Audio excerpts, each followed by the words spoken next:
बिस्मिल्लाहिर्रहमानिर्रहीम अस्सलाम वालेकुम। आज मैं आप लोगों के लिए जो रेसिपी लेकर आई हूँ ये बहुत ही ज़्यादा मज़ेदार सब्ज़ी के सालन की है और मैं बहुत ही डिफरेंट स्टाइल से आपको ये बनाना सिखाऊंगी। ये बहुत ही ज़्यादा मज़ेदार बनके तैयार होगी। अक्सर और बेशतर बड़े और बच्चे सब्ज़ी खाने में थोड़े नखरे करते हैं। अगर आप इस तरह से मेरी बताई हुई रेसिपी से बनाएंगे तो बहुत ही ज़्यादा शौक से खाई जाएगी। और सबसे बड़ी बात ये कि अगर आप ये इस स्टाइल में सब्ज़ी बना लेना तो आपको उसके साथ दाल चटनियों वटनियों की ज़रूरत नहीं है। आप उसको जो है अकेले ही सर्व करेंगे तो रोटी चावल के साथ बहुत ही ज़्यादा मज़ेदार लगेगी। स्टार्ट करते हैं रेसिपी को।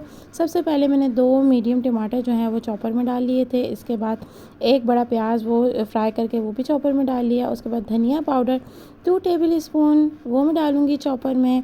और उसके बाद जो है मैं इसमें डालूँगी सॉल्ट जो है 1 टेबल स्पून मैंने डाला था। आप अपने टेस्ट के अकॉर्डिंग डालिएगा। इसके बाद ब्लैक पेपर मैंने हाफ़ टी स्पून डाला था और हल्दी पाउडर जो है वो भी हाफ़ टी स्पून डाला है इसमें। इसके बाद इसके अंदर ज़ीरा पाउडर 1 टेबल स्पून वो मैं डाल दूँगी। अदरक लहसुन का पेस्ट जो है वो 1 टेबल स्पून वो भी इसके अंदर जाएगा। और ये तमाम मसाले डालने के बाद मैंने इसके अंदर 1 tablespoon red chilli powder भी डाला था और उसको ग्राइंड कर लिया था और एक साइड में रख दिया। एक पतीली के अंदर ना जस्ट 1 टेबल स्पून ऑयल डालने के बाद मैंने इसके अंदर फूल गोभी को जो है वो कट कर लिया था इस तरह से कि इसके अंदर फूल ना साबुत रहें, ठीक है। और छोटे छोटी भी हो जाए फूल भी साबुत रहें। इसको ना हाई टू मीडियम फ्लेम पे जो है ना मैंने इसको जस्ट गोल्डन ब्राउन कर लिया था 2 मिनट के लिए। ऑयल आपने ज़्यादा नहीं डालना, जस्ट 1 टेबल स्पून डालना है। इससे आप यूँ फ्राई करके ना आप वेजिटेबल्स को जब आप डालेंगे ना सालन में तो बहुत ही अच्छा सा मज़ेदार एक सौंधा सा टेस्ट आएगा। इसको मैंने 2 मिनट के लिए मीडियम टू हाई फ्लेम पे फ्राई कर लिया है। फ्राई करने के बाद मैं इसको निकाल लूँगी। ऑयल तो ज़्यादा था ही नहीं तो ऑयल जो है रिमूव करने की ज़रूरत नहीं है। जस्ट 1 टेबल स्पून ही डाला था, आप भी ज़्यादा नहीं डालिएगा। इसके बाद मैंने इसके अंदर दोबारा 1 टेबल स्पून जो है वो ऑयल डाला और उसके अंदर 2 मीडियम गाजर जो है कट करके और 1 शिमला मिर्च जो है वो डाल दी थी। और इसको भी मीडियम टू हाई फ्लेम पे जस्ट मैंने 2 मिनट के लिए इसको शैलो फ्राई किया था। और ये देखिए आप ये फ्राई हो रहा है, बहुत ही अच्छी सी खुशबू और कलर आएगा इसका। आपने इसके बाद जो है मैंने थोड़ा सा ऑयल डाल के आलू जो है वो भी मैंने 4 आलू लिए थे और इसको एक आलू को 4 पीसेस में करके जो है ना मैंने इसको कट किया था। और इसको भी मैं मीडियम टू हाई फ्लेम पे जस्ट 2 मिनट के लिए फ्राई करूँगी। और ये भी ना जस्ट इसका हल्का सा कलर चेंज होगा, आपने इसको गलाना नहीं है, जस्ट थोड़ा सा इसको फ्राई करना है। इसके बाद आलू भी हम जो है वो निकाल के साइड पर रख देंगे। और हम इसका जो मैंने ग्राइंड किया था मसाला वो मैं इसमें पैन में डाल दूँगी। थोड़ा सा मैंने ऑयल डाला, ऑयल थोड़ा ज़्यादा डालूँगी मैं, 4 टेबल स्पून मैंने ऑयल डाला था। इसके बाद मैंने इसके अंदर जो है अपना तमाम जो है मसाला ग्राइंड किया हुआ डाल दिया और थोड़ा सा पानी डालकर मैं इसके अंदर अब मैंने इसके अंदर एक चिकन क्यूब डालूँगी। चिकन क्यूब अगर आप इसके अंदर डाल देंगे ना तो इसके टेस्ट का लेवल जो है इतना हाई हो जाएगा ना और ऐसे लगेगा जैसे आपने इसमें चिकन डाली है। बच्चे बड़े सब्ज़ी जो है बहुत ही शौक से खाएंगे।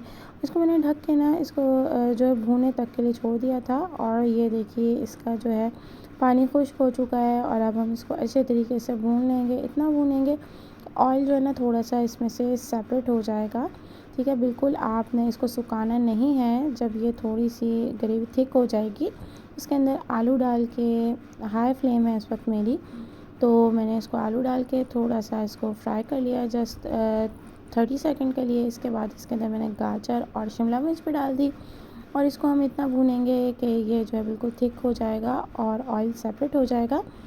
और ये देखिए आप इसके बाद जो है ना मैंने इसके अंदर पानी डाल दी। पानी आपने इतना डालना है कि आपके वेजिटेबल्स जो हैं वो गल भी जाएँ और उसके अलावा जो है ना इसके अंदर थोड़ा सा ग्रेवी और शोरबा टाइप भी रहे।